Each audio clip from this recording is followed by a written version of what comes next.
Hello, welcome to McDo. What's your order? Po, magandang umaga. Pabili ako ng isda. May isda ka dyan?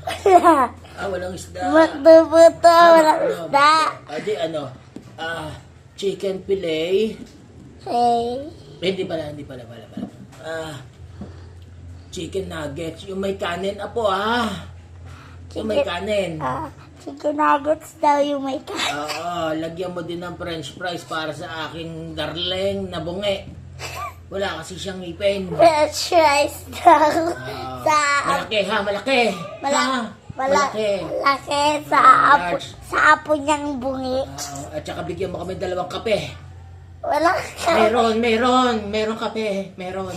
Yung mainit. Ay, hindi. Ice coffee. Malamig. Ha? Malamig. Sa Starbucks mo meron. Meron nga yun sa McDo. Ano ka ba? Ikaw ba'y kuro dyan? Ba't hindi mo alam? Ano? Basta order ko 2 ice coffee. Ice coffee daw. 2. Naiintindihan mo? Sige. Wow. Ito po sa darling niya. Ano kaya? Hindi naman ako order ng Happy Meal. Ang sabi ko ay french fries lang sa akin, darling, kasi siya ay bungi. Ganun talaga po, nilalagay dito yung pagkain. Ano galaman yan? French fries. French fries. Sige. Akin na. French fries. Ay, yung order ko. Ano ba yung order ko? Ano ganyan? Ice coffee. At saka? Chicken nugget. Ayun, chicken nuggets. Na may kanin. Tsaka may kanin. Tama.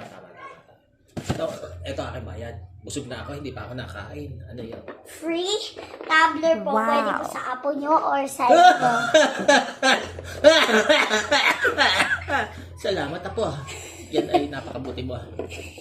Sige, bibigyan kita ng tip. Dahil sa iyo, kabutihan. Pero bawal yan, tip. Akin na ulit. Pagalitan ka ng manager. Sige, bye-bye. Bye-bye, lo.